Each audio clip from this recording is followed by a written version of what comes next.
로마서 8장 12절부터 17절까지 말씀, 우리 교독하고 마지막 절 17절은 늘 그렇듯이 함께 읽도록 하겠습니다. 제가 먼저 읽을게요.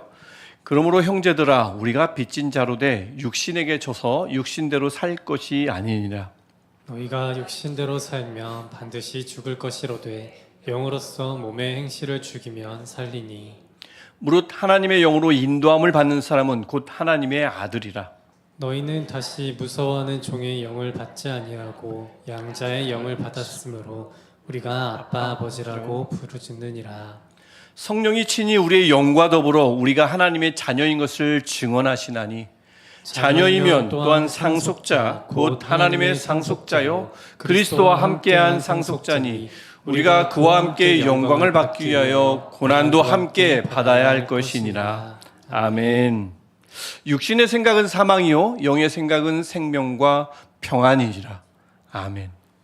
육신의 생각, 죄의 종에 묶였을 때에 익숙해졌던 그 생각을 계속 하다 보면, 즉 내 몸에서 끊임없이 하나님과 상관없이 어떠한 생각에 골똘히 빠지다 보면 그 길은 살 길이보다는 죽는 길, 하나님과는 거리가 먼 길일 때가 있습니다. 많습니다. 그럴 수밖에 없습니다. 여기 영의 생각은 생명과 평안이니라. 즉 하나님의 성령은 늘 관심을 두는 일이 생명과 평안을 주시는 일입니다. 예수를 믿지 않는 자들에게는 구원이라는 새 생명을 주셔서 죄의 압제로부터 끄집어내므로써 평안을 주시고요, 예수를 믿는 분들에게는 예수를 믿지만 새 생명을 얻었고 죄로부터 해방되는 평안을 누렸지만, 그럼에도 불구하고 이 연약한 육 때문에 평안함을 좀 잃게도 되고 믿음이 떨어지게도 되고, 내가 새 생명 얻은 사람이지만 그것이 좀 희미할 때가 있는데, 그럴 때마다 하나님의 성령은 예수를 믿을 때도 역사하시지만 믿게 된 사람들에게도 역사하셔서 그들에게 생기를 주시고 활력을 주시고, 또 마음이 버거워져서 무너지고 또 힘들 때, 그럴 때 그 마음에 평안을 흘러넘치게 부어주셔서 그 평안으로 살아가게 하시는 분이 우리 성령 하나님이십니다. 이 짧은 구절이 그렇게 우리에게 말씀해요. 육신의 생각 아무리 해봐라 사망의 길로 간다. 영의 생각, 성령의 생각은 생명과 평안이니까 그를 따라 행하면, 그 성령을 따라 생각하면 우리도 생명의 길로, 우리도 평안의 길로 계속해서 걸어갈 줄 믿습니다. 이곳이 그렇게 성령으로 말미암아서 우리 모든 예배자들에게 생명과 생기가 주어지는 공간이 됐으면 좋겠어요. 이곳에 성령이 가득해서 평안함으로 우리의 마음이 막 덮어지는, 완전히 둘러싸이는 그런 은혜가 있기를 주님의 이름으로 축복합니다. 근데 우리가 함께 오늘 읽었지만, 로마서 8장 말씀을 읽었지만, 우리가 기억해야 할 게 있습니다. 그리스도인이 기억해야 할 게 있어요. 그리스도인이 아닌 분들은 하나님께서 생명과 평안을 주실 때 그들의 의지와는 상관없습니다. 하나님의 의지대로, 하나님의 구원의 의지대로, 열정대로 그들에게 생명을 주시고 평안을 주시지만, 예수를 믿게 된 우리들은 하나님께서 정권적으로 우리를 인도하시고 주시기도 하지만, 이미 예수를 믿게 된 우리에게도 책임이 있습니다. 의무가 따르고 우리가 의지를 다해야 할 일이 생깁니다. 그것이 뭐냐면 12절에 나오는 것처럼 육신에게 져서 육신대로 살 것이 아니니라. 이 말씀 짧은 말씀이지만 여기에는 하나님이 다 하실 거예요, 걱정하지 마세요가 아니라 우리가 할 게 있습니다 라는 뜻입니다. 즉 하나님이 주시는, 성령이 주시는 생명과 평안은 입을 벌리고 있으면 갑자기 뚝 떨어지는 감이 아니라고요. 그렇지 않습니다. 육신에게 져서 육신대로 살 것이 아니니라. 내가 지지 않게 해줄게, 내가 살게 해줄게가 아니라 정신 차리라는 얘기입니다. 의지를 다해서 지지 말고 이기란 얘기입니다. 그렇게 살면 안 된다는 거죠. 즉 죄에서 해방됐는데 그 해방되기 전에 그 지던 습관, 늘 지던 습관, 죄를 허용하던 습관, 이 습관을 버리지 못하고 그냥 그 육신대로 살아갈 것이 아니라 의지를 다해서 버리라는 얘기입니다. 단호한 의지가 필요하다는 얘기죠. 그래서 13절을 보면 영으로서 몸의 행실을 죽이면 살리니, 영으로서입니다. 의지를 다할 때, 성령의 도움을 구하며 의지를 다할 때, 그럴 때 몸의 행실을 죽이면 살 길이다라고 얘기하는데, 여기서 말하는 몸의 행실은 죄 아래 있을 때 길들여진 습관입니다. 어떤 습관일까요? 욕심이 나면 절제가 안 돼요. 막히면 쉽게 좌절해요. 힘들면 쉽게 포기할 뿐만 아니라 이거 왜 이러지? 하나님을 원망해요. 남들은 안 그런 것 같은데 나만 왜 이러지? 또 남들의 인정을 받지 못하면 자기를 비하합니다. 남을 원망하기도 하고. 이게 죄의 종이었을 때 내가 익숙해진, 내가 길들여진 습관인데 이거 의지를 다해서 떨쳐버리라고 하는 말씀입니다. 내 안에 계신 성령님, 내가 이 죄의 압제로부터 해방되었지만 이 유혹을 입다 보니까 여전히 연약해서 옛 습관을 버리지 못합니다. 도와주옵소서 라고 하면서 내 의지를 다할 수 있도록 힘을 주옵소서 라고 하면서 우리가 떨쳐내야 합니다. 그게 살 길입니다. 로마서는 초질과 말씀이에요. 우리가 이거 해낼 수 있을까요? 해낼 수 있다고 얘기합니다.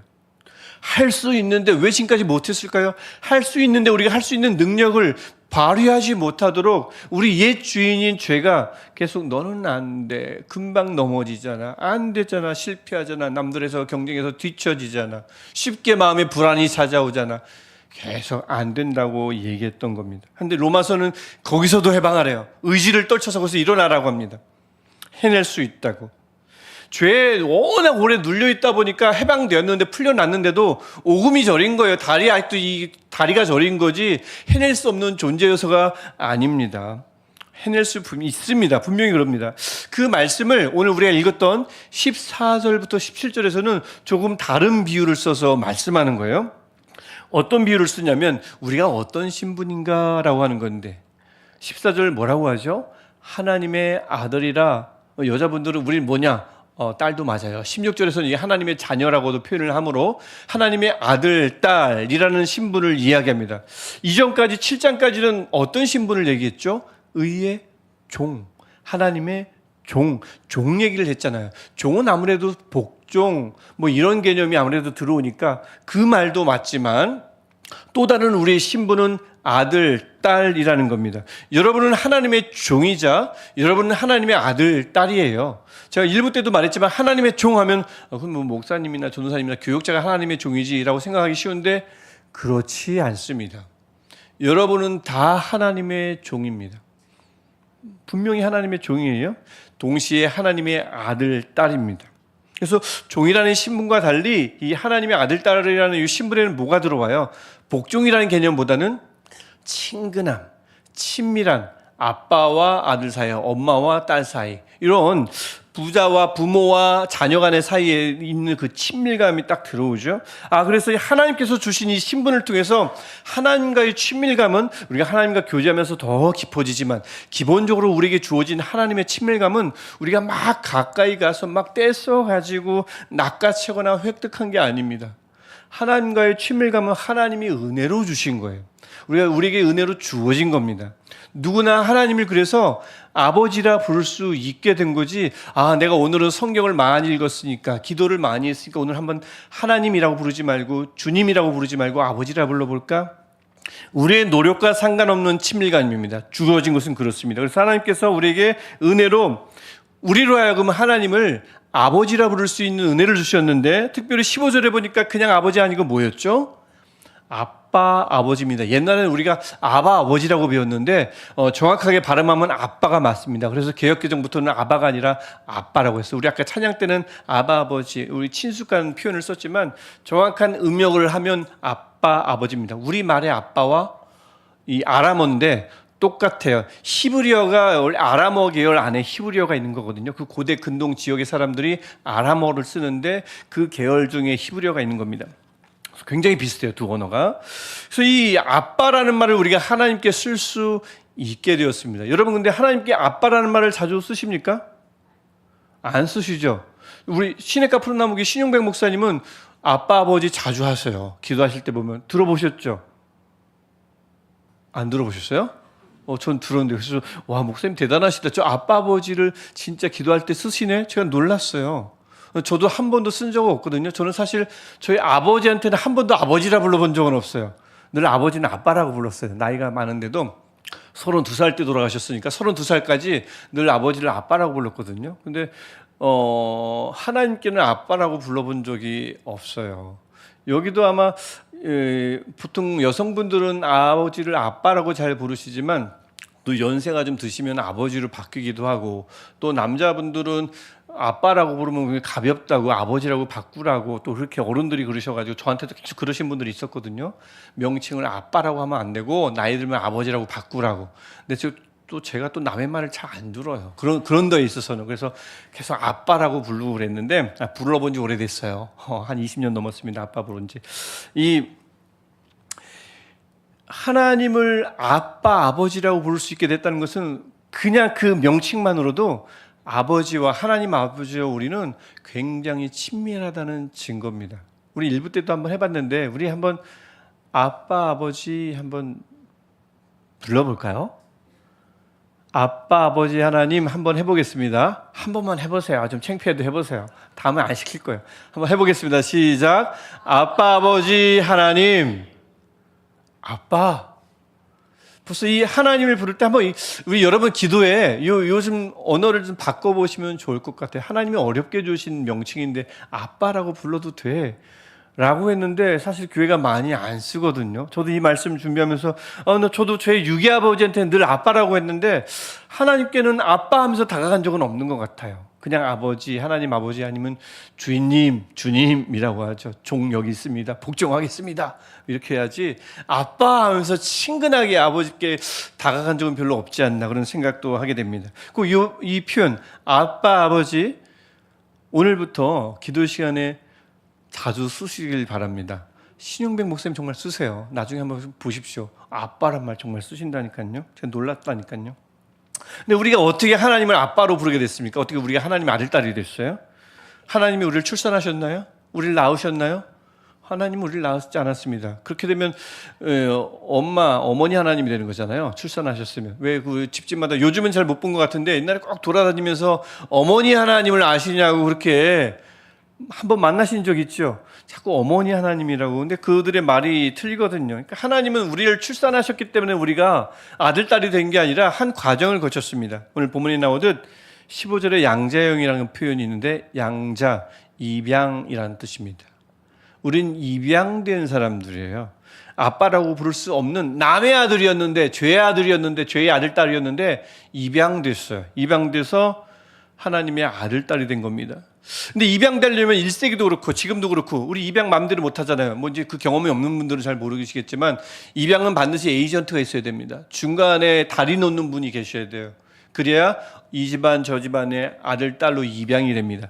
우리의 에이전트는 누구시라는 얘기죠? 양자형이라고 했으니까 성령입니다. 성령이 입양 에이전트, 입양 전문가, 입양의 영이세요. 그게 15절에 있는 말씀이죠. 양자의 영이다, 입양의 영이다. 그래서 이거예요. 하나님께서 우리 원래 남의 자식이었어요. 죄의 자녀였는데 그 몸값을 예수 그리스도를 죽임으로써 몸값을 대신 치러주셨어요. 속량이죠. 그리고 나서 성령님께서 입양 전문가이신 성령님께서 우리를 남의 자식이었던 우리를 하나님의 자식으로 입양시켜 주셨어요. 하나님과 예수 그리스도와 성령님이 이렇게 쿵짝쿵짝 손발 맞춰가지고 우리의 신분을 변화시켜 주셨다고요. 그래서 16절 보면 성령님이 증언하신다고 하잖아요. 당연히 증언하죠. 그 입양 모든 과정을 성령님이 하셨는데 누구보다 우리가 입양되는 아들이라는 것을 확실히 아는 분은 성령님입니다. 그분이 오늘도 우리를 향해서 나 하나님의 자녀 아닌가 봐라고 할 때 정신 차리라고 얘기합니다. 내가 다 봤는데 내가 다 입양시켰는데 무슨 소리냐고 성령님이 증언해 주셔요. 하나님의 자녀라고 말입니다. 그래서 우리가 다 이 안에 있는 모든 분들은 하나님의 자녀인데 입양된 하나님의 자녀들입니다. 그러니까 텃세가 있을 수 있나요? 나는 원래 하나님의 적통이야 라고 할 수 있는 사람은 아무도 없어요. 우리가 다 입양 남의 자식이었다가 하나님의 자식이 된 사람들이므로 이 안에서 사회적 신분과 상관없이 어떤 텃세도 있을 수 없고 위아래도 있을 수 없습니다. 수평입니다. 모든 직분도 다른 거지 높낮이가 있는 것이 아닙니다. 다 입양된 자식이므로 그렇죠. 그래서 여러분 이렇게 우리가 제대로 만약에 되면 좋은데 우리 주변을 보더라도 저도 뭐 여러 번 본 적이 있습니다만 입양을 제대로 받지 못하면 힘들죠. 가봤더니 이미 그 진짜 낳은 아들, 딸들이 있는 거예요. 원래 아들, 딸들한테 핍박 당하고 또 막 차별당하고 또 부모들 막 폭력적인 아버지 만나면 양아버지 만나면 막 학대당하고요. 그러다가 버려지기도 하고.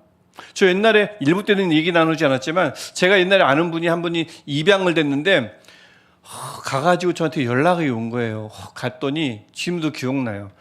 문이 있는데 집까지 한참 차를 타고 들어간다. 그래서 그러니까 정문과 집이 그렇게 멀 정도로 대저택인 거예요. 마당이 이렇게 넓대요. 갔더니 4층이래요. 막 집이 4층이어가지고 내 방이 막 2개인데 하나는 뭐로 쓰고 해야지. 막 그렇게 편지가 왔어요. 아주 옛날에 편지가 왔는데 나중에 알고 보니까 아니었어요. 거짓말이었어요. 그냥 나 잘 입양됐다고 알려주려고 그냥 거짓말했던 거지. 폭력적인 아버지였어요. 그래서 결국 거기서 나와서 지금은 이제 연락이 끊어졌지만 한참은 나와서 어렵게 살다가 좀 일어섰다는 얘기까지만 들었어요. 그러니까 입양 잘못되면 그렇게 되는 거죠. 그래서 우리 마찬가지입니다. 우리는 지금 좋은 곳에 입양됐나요? 좋은 곳에 우리 아버지 양아버지 괜찮으신가요? 하나님 아버지 괜찮은가? 폭력적이지 않나요? 괜찮습니까? 좋은 곳에 입양되면 완전한 자녀가 되지요. 우리가 하나님께 자녀가 되는 순간 넌 양아들이야 양딸이야 하신 적이 없어요. 그냥 우린 아들이며 딸입니다. 완전한 자녀로 우리를 삼아주셨어요. 하나님은 그런 분이시죠. 그래서 입양돼서 완전한 그 가정의 자녀가 되면 어떤 신분을 얻냐면 상속자가 되죠. 그 아빠 엄마가 돌아가시면 재산을 자녀가 상속받지 않습니까? 그게 17절 얘기입니다. 17절 말씀을 보면 자녀이면 또한 뭐가 됩니까? 상속자가 돼요. 어떤 상속자요? 하나님의 상속자요. 즉 하나님의 재산을 물려받을 상속자가 된단 말입니다. 근데 보통 이 하나님의 재산은 뭐겠어요? 아까 서두에 제가 말씀드렸던 생명과 평안, 천국, 하나님 나라, 새하늘과 새 땅, 이것을 말하는 거죠. 그런데 여러분 재산 상속은 보통 언제 이루어지죠? 아빠 엄마가 돌아가셨을 때 이루어집니다. 그때 상속이 완성되죠. 물론 누가복음 16장에 나오는 탕자 있죠. 욕심이 너무 나가지고 아버지가 아직 시퍼렇게 살아있는데도 내 몫을 달라고 해서 챙겨서 나갔잖아요. 뭐 그때만 있습니까? 그 비유 안에만 있습니까? 지금도 마찬가지죠. 그 부모님 재산이 욕심 나가지고 아직 건강하신데도 내 몫을 달라고 아웅다웅 싸우는 분들이 있잖아요. 미리 받으려고 부모에게 달려들기도 하잖아요. 안타깝습니다. 하지만 대부분의 상속은 분명한 것은 부모님이 돌아가시면 이루어지는 거죠. 그 문제가 하나 생기는 게, 그럼 우린 하나님의 재산을 언제 상속받습니까? 하나님은 안 돌아가시는데, 하나님이 돌아가셔야 상속을 받는데 말입니다. 그래서 하나님은 안 돌아가심으로 우리에게 미리 맛을 보여주셨어요. 하나님의 재산, 즉 천국을 우리가 미리 맛보죠. 구원을 우리가 앞으로 받을 뿐만 아니라 지금도 우리가 구원의 은혜를 누립니다. 천국이 어디 있는가 늘 1세기 제자들도 마찬가지고 교회도 마찬가지고 궁금했어요. 앞으로 우리가 죽게 되면 들어갈 곳입니까? 라는 질문에 예수님이 말씀하시죠. 천국은 여기다 저기 있다 할 것이 아니라 어디 안에요? 너희 안에 있다 라고 얘기합니다.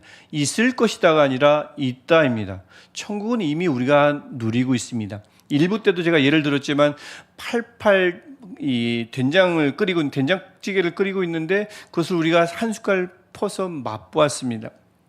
한 숟가락 위에 있는 된장과 된장찌개 막 끓이고 있는 그 그릇 안에 있는 된장과는 같은 거예요. 일부만 맛볼 뿐이죠. 우리가 지금 이 안에서 교회 안에서 신앙생활 하면서 하나님의 그 재산을 우리가 미리 맛봐요. 생명과 평안을 지금도 성령을 통해서 맛보고 있는 중입니다. 하지만 분명한 것은 하나님은 돌아가시지 않지만 다시 오실 때 재산 상속이 완전해져요. 상속이 완결이 된다고요. 그래서 우리가 그때까지는 사실 기다려야 돼요. 우리 일반 사람들이 부모님이 돌아가실 때까지 기다려야, 뭐 기다린다는 말이 좀 우습지만 돌아가셔야 재산 상속이 완성되듯이 완결되듯이 우리가 지금 누리고 있는 하나님의 재산의 상속도 하나님이 오셔야만 완결이 됩니다. 그때까지는 기다려야 돼요. 근데 문제는 그 기다리는 동안에 문제가 생긴다는 거예요. 특히 그 기다리는 동안 별일이 아니면, 별일 없으면 참 다행인데 별일이 생기잖아요. 꼭 생기잖아요. 고난이 찾아오잖아요. 여러분 잘 아는 에서 장자였죠? 장자 상속권이 있었어요. 그거 내팽개쳤죠. 언제 내팽개쳤습니까? 고난이 찾아왔어요. 큰 고난요?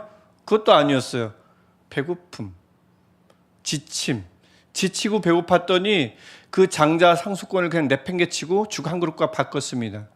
고난을 못 견뎌했어요. 고난 잠깐 잠재우려고 상속권을 버렸어요. 이스라엘 백성들 출애굽했지요? 그 종살이에서 끄집어냈습니다. 끄집어냈는데 마냥 형통한 줄 알았더니, 순탄한 줄 알았더니 광야를 지나가야 돼요. 40년 지나가야 됩니다. 그랬더니 이스라엘 백성들이 어떤 원망을 합니까? 왜 우리를 이렇게 생고생시키느냐? 차라리 다시 우리를 애굽으로 돌려달라.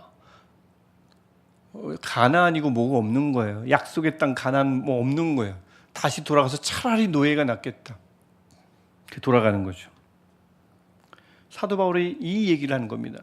1세기 우리가 늘 초대교회 하지만 그 초대교회도 예수 믿으면 구원 얻고요. 예수 믿으면 평안이 있고요. 이 말씀을 듣고 그래 한번 믿어볼까 하고 모든 잡신들을 다 버리고 예수를 믿게 됐는데 예수 믿다 보니까 이 로마서를 받게 될 로마에 있는 교회들 특히 박해를 받습니다.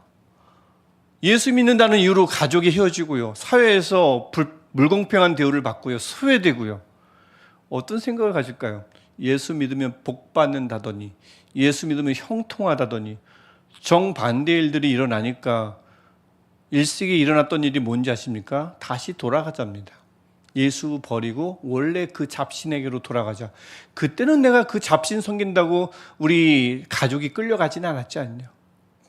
죽임당하진 않았지 않냐? 돌아갑니다. 그 돌아가는 일들이 얼마나 많았는지 그 돌아가는 이들에게 쓴 편지가 히브리서예요.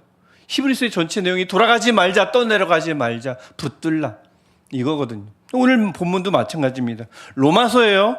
로마는 이 압제, 박해의 그 중심에 있던 나라입니다. 로마가 모든 그 종교적 박해를 자행했던 나라잖아요.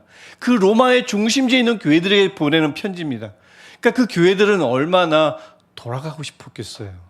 박해가 바로 우리 동네에서 막 일어나고 있는데 예수 믿으면 평강이라더니 예수 믿으면 소망이라더니 앞이 깜깜한데요. 다 돌아가는 거죠. 그런 교회에게 사도 바울이 지금 이야기하는 겁니다. 선포하는 거예요. 17절에 분명히 선포하는 겁니다. 17절에 그래서 17절을 보면 우리가 상속받는 영광이 있지만 분명히 그 영광을 기다리지만 영광을 받기 위해서 우리가 또 함께 받아야 할 것이 무엇이라고 말씀합니까? 고난이에요. 고난이라는 것이 장애물이나 불행이나 불운이 아니라 상속자들이 반드시 거쳐야 할 필수 코스라고 말하는 겁니다. 고난은 더 나은 길을 향한 어떤 발돋움할 어떤 디딤돌이 아니라 그냥 반드시 거쳐야 할 코스라고요. 고난 때문에 에서처럼 상속권 포기하지 말고 이스라엘 백성처럼 다시 애굽의 종이 되겠다, 노예가 되겠다 그런 마음을 먹지 말라는 게 17절의 말씀입니다. 고난 얘기를 했는데 참 제가 설교를 준비하면서도 공교롭다라는 생각을 했습니다. 지난주 수요일날 수요 바이블 아카데미 때도 저희 빌립보서를 읽고 있는데 1장 29절에서도 고난에 관한 말씀이 있었습니다. 빌립보서 1장 29절의 말씀은 이겁니다. 우리에게 은혜를 하나님께서 주신 것은 두 가지 목적이 있는데 하나는 믿음을 얻기 위해서입니다. 또 다른 목적은 무엇입니까? 두 번째 목적은 고난도 받게 하려 하심이랍니다. 고난이 은혜의 두 번째 목적이라는 얘기입니다. 짧은 기간 안에 수요일은 은혜의 목적이 고난이라는 말씀을, 오늘은 고난이 상속자가 반드시 거쳐야 할 필수 코스라는 것을, 이 며칠 안에 이 똑같은 말씀, 비슷한 말씀을 듣는 데는 분명히 이유가 있다고 생각합니다. 우리 교회가 이 고난에 대해서 우리 생각을, 우리의 자세와 우리 태도를 좀 고쳐야 한다, 수정해야 한다, 조율해야 한다, 이런 하나님의 메시지라고 저는 생각합니다. 사실 여러분 여기 모인 모든 분들, 여기 고난 좋아하는 분들 계십니까? 고난 좋아하면 이상한 거죠. 아파요. 근데 막 너무 좋아요. 이상한 거잖아요. 누가 찔렀는데 막 이러면 이상한 거잖아요. 아픈 거잖아요. 싫죠. 고난을 좋아하는 사람은 아무도 없습니다. 저도 마찬가지고요. 또 제가 중보하는 모든 분들, 그분들에게 현재 고난받고 있는 분들도 있어요. 얼른 고난에서 벗어나기를 기도하죠. 늘 그렇습니다. 누가 고난을 좋아하겠어요? 그러다 보니까 저도 그렇고 많은 신앙인들이 기도를 할 때나 기도 제목을 쓸 때 써놓는 것을 보면 한결같아요. 고난이 좀 없는 삶, 고난이 닥쳤으면 얼른 벗어나는 삶, 좀 사라졌으면 좋겠다. 역경이 사라졌으면 좋겠다. 그저 내가 중보하는 그들은, 내 자녀들은 순탄한 삶을 살면 좋겠다. 병 걸리지 않고 건강했으면 좋겠다. 주시옵소서 할 때 늘 그런 거죠. 형통을 주옵소서, 복을 주옵소서, 순탄한 삶을 주옵소서. 우리 아들, 딸이 너무 힘들지 않도록 편안한 삶을 살게 해주옵소서. 이런 소원이 일반적이죠. 여기 계신 분들 중에 주님, 제 아들, 딸이 예수님처럼 제발 고난을 받게 하옵소서. 기도한 적 있으십니까? 또 고난이 내게 왔어요. 우리가 또 기도하는 누군가에게 찾아왔어요. 그때 주님 감사합니다. 제가 예수님처럼, 예수님 닮아 고난을 받습니다. 기뻐 뛰는 분들 계세요? 이게 말씀이 우리에게 심어준 고난에 대한 자세와 태도가 아니라 죄가 우리를 종삼았을 때 우리에게 심어준 고난에 대한 우리의 생각과 태도입니다. 그러니까 이런 생각과 태도를 갖고 있으면 신앙생활 열심히 해요. 그런데 고난이 찾아옵니다. 그러면 하나님은 왜 내 기도를 들어주시지 않는가? 왜 하나님은 하필 나에게 이런 역경을 주셨는가? 왜 하나님은 심지어는 왜 나를 버리셨나? 라는 생각을 하게 되죠. 원망합니다. 그러면 신앙이 한참 올라갔다가 아무것도 해주시지 않는 하나님 뚝 떨어지죠. 애굽으로 돌아갑니다. 팥죽과 바꿉니다. 차라리 팥죽이 달콤하죠. 빌립보서 1장 29절과 로마서 8장 17절의 말씀에 비추어서 고난을 받으면, 고난이 오면 내가 은혜를 받은 게 맞구나. 고난이 찾아오면 내가 상속자가 맞구나. 그 필수 코스인데 이렇게 생각하는 경우는 극히 드물고요. 저는 솔직히 그렇게 단 한 번도 생각해 본 적이 없습니다. 오면 싫어요. 외면하고 싶고 얼른 이겨내고 싶지. 은혜 받은 증거다, 내가 상속자라는 증거다 생각해 본 적이 저도 없단 말입니다. 그래서 오늘 빌립보서 1장뿐만 아니라 오늘 우리가 함께 읽은 로마서 8장 17절의 말씀을 통해서 우리가 다시 한번 우리의 생각을 조율하고 뜯어 고치면 좋겠습니다. 은혜의 목적 중 하나가 고난입니다, 여러분. 상속자의 필연적 코스가 고난입니다. 하나님의 상속자에게 특별히 고난은 불운이 아니라 상속 코스를 제대로 밟고 있다는 증거입니다. 그래서 우리가 고난에 대한 우리의 생각과 자세를 정말 조율을 해야 돼요. 이거 조율되지 않으면 신앙생활 하다가 우리 시험 든다고 하죠. 시험 든다니까요. 왜 내게 고난인가? 이 말씀 생각나지 않으면 그렇단 말입니다. 그래서 조율해야 돼요. 빌립보서 1장 29절과 로마서 8장 17절. 물론 이게 쉽지 않아요. 그러니 내 안에 계신 성령님, 우리 서두에도 말씀드렸지만 하나님께서 성령을 통해서 우리를 구원해 내셨는데 여전히 육을 입어서 약합니다. 도와주옵소서. 이 죄의 종이었을 때 이 사고 습관을 좀 떨쳐내게 하옵소서. 저도 노력하겠습니다. 떨쳐내게 하옵소서. 이겨내야 합니다. 이게 가능할까요? 선례가 있어서 가능합니다. 이 고난을 충분히 겪고 이겨내고 상속의 영광을 누린 분이 한 분 계시기 때문에 가능합니다. 누구실까요? 예수 그리스도입니다. 그래서 17절을 보면 17절에 그리스도와 함께한 상속자니, 우리가 그리스도와 함께한 상속자래요. 근데 저 그리스도와 함께한 상속자는 사실 헬라어로 한 단어입니다. 공동 상속자란 뜻입니다. 그리스도는 우리와 같은 공동 상속자란 뜻입니다. 그래서 마가복음 14장 36절을 보면 하나님을 예수님이 부를 때 뭐라고 부르냐면, 뭐라고 부르죠? 아빠, 아버지라고 부릅니다. 이거 상속자만 부를 수 있는 특권이거든요. 예수님이 우리와 똑같은 공동 상속자다 보니까 하나님을 아빠, 아버지라 부를 수 있었어요. 우리만 부를 수 있는 게 아니고 벌써 예수님이 우리 앞서서 벌써 공동 상속자로서 하나님을 아빠, 아버지라고 부르셨어요. 이거 상속자만 할 수 있는 겁니다. 그러니까 우리 앞서서 벌써 하나님을 아빠, 아버지라 불렀고 공동 상속자의 삶을 살았어요. 당연히 고난 거쳐야죠. 필수 코스인데요. 그리고 상속을 완결 받았습니다. 완전히 받았습니다. 그럼 우리가 할 일은 뭐겠습니까? 앞서 가신 분, 공동 상속자의 길을 먼저 가신 분의 그 길을 말씀을 통해서 하나씩 배워나가면 됩니다. 이렇게 가셨구나. 저렇게 가셨구나. 고난의 길을 이렇게 극복하셨구나. 영광의 길을 이렇게 걸어가셨구나. 그분의 길을 가만히 따라가면 됩니다. 이게 우리가 할 일이죠. 게다가요, 우리 혼자 걸어갑니까? 아니잖아요. 교회가 있잖아요.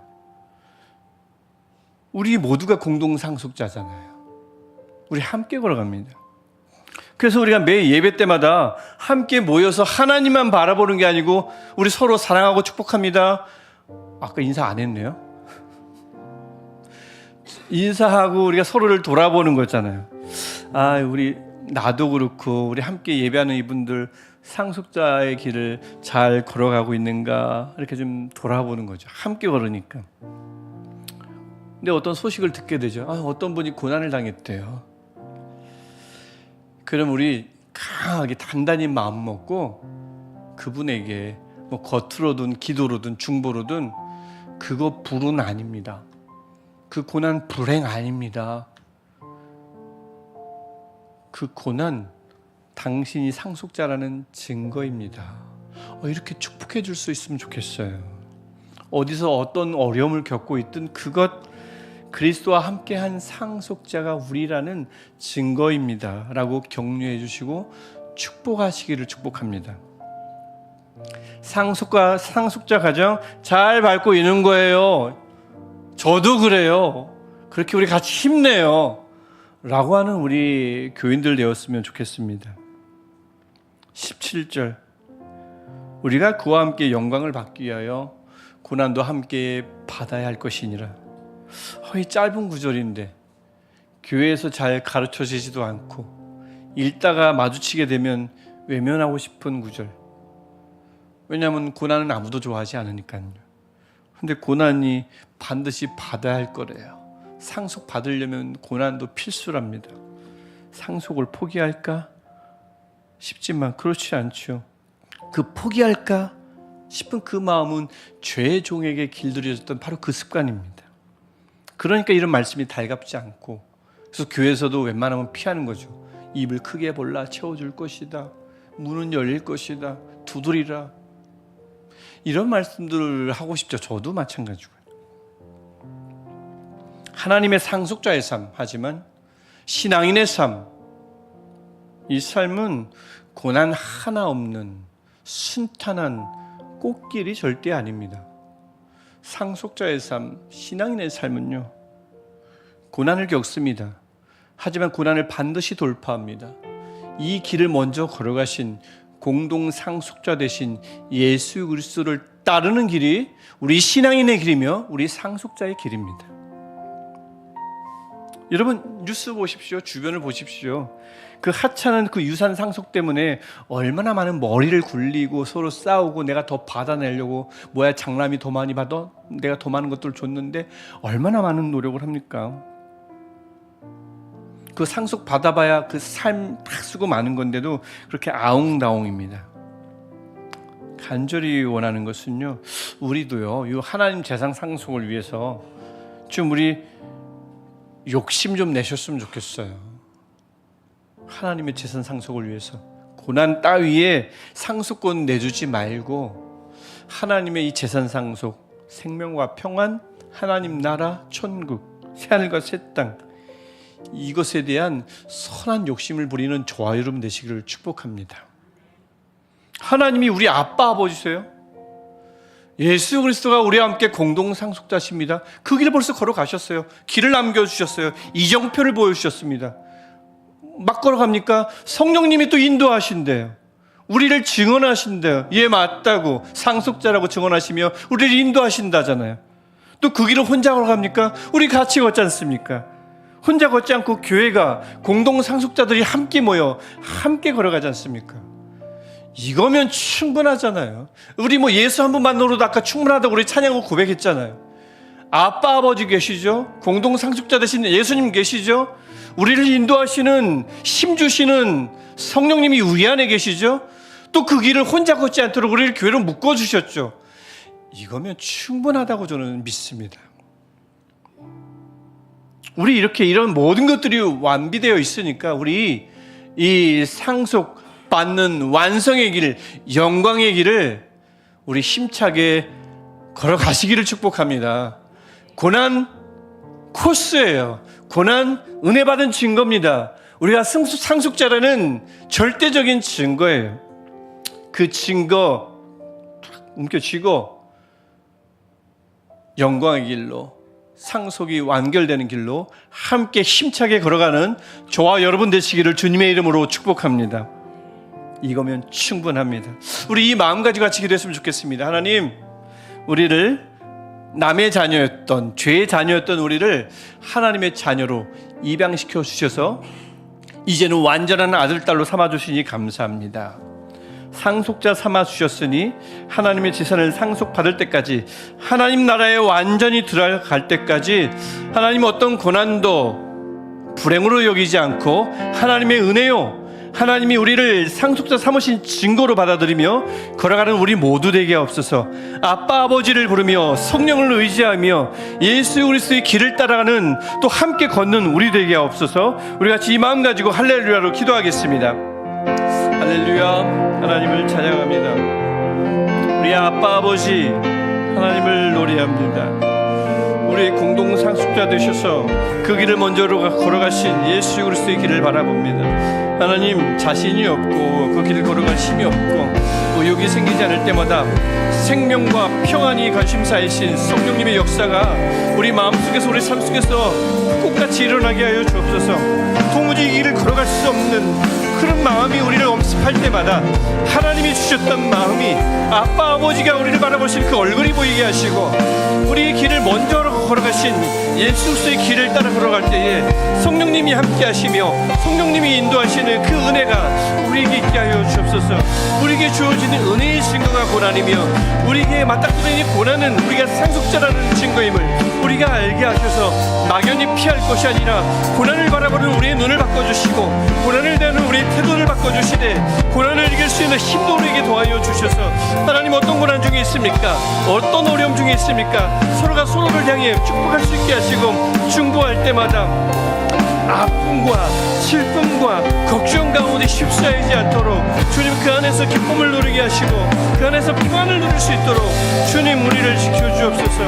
하나님, 우리를 그렇게 자녀 삼으셨으니 우리를 상속자 삼으셨으니 이 귀한 신분 잘 지고 걸어갈 때에 주님 날마다 기쁨 있게 하시고 주님이 주시는 생명과 평안으로 가득하게 하시며 하나님, 우리 교인들 아버지 앞에 날마다 걸어갈 때마다 하나님 삶이 예배 같고 이 예배가 삶 같은 우리를 되게 하셔서 하나님이 은혜 가운데 날마다 걸어가는 우리를 되게 하여 주옵소서. 하나님, 이 시간에도 아파하는 우리 교우들이 있습니다. 고난 가운데 있는 우리 교우들이 있습니다.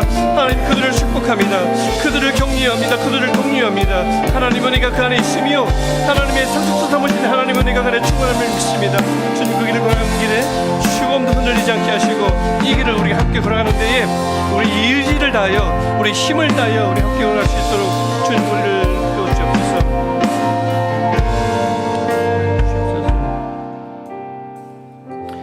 죄의 자녀였던 우리를 하나님의 자녀 삼아주셔서 감사합니다.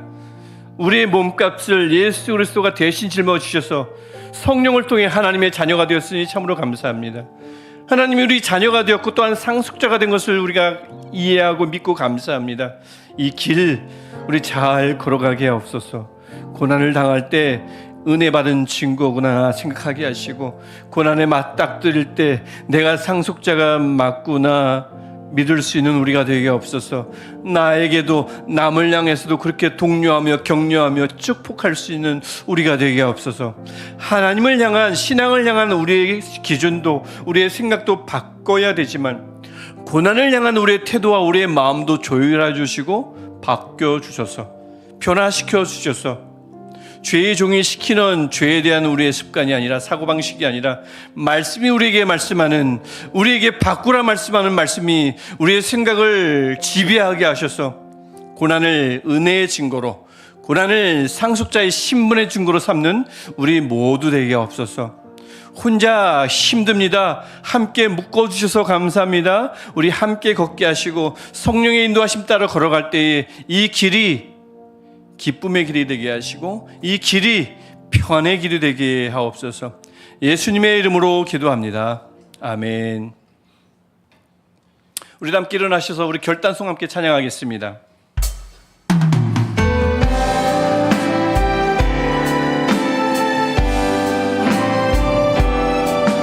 다시 그 교회로 다시 사명으로 나의 십자가 지고 담장을 넘는 우리가 꿈꾸는 교회 흩어지기 위해 헌신하기 위해 삶으로 예배하며 세상 향할 때 그 나라 세워지리라. 주 영광 여기 임하사 열방 다의 눈이 비추소서. 주의 얼굴 구할 때 주의 향기 머무소서. 주 영광 여기 임하사 주 영광 여기 임하사 열방 향의 눈이 비추소서. 주의 얼굴 구할 때 주의 향기 머무소서.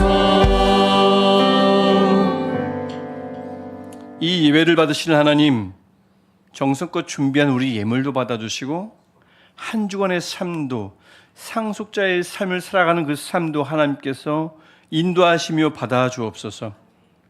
이제는 우리의 공동 상속자 되신 예수 그리스도의 은혜와 우리의 아빠 아버지 되시는 하나님의 친밀하신 사랑과 우리를 증언해 주시고 인도해 주시며 생명과 평안을 지금도 주시기로 작정하시는 성령님의 역사가 고난을 넘어 영광에 이르는 상속자에게를 우리 함께 어깨를 맞대고 걸어가기로 작정하는 우리 모든 예배자들 위해 영원토록 함께 하시기를 간절히 축원하옵나이다. 아멘.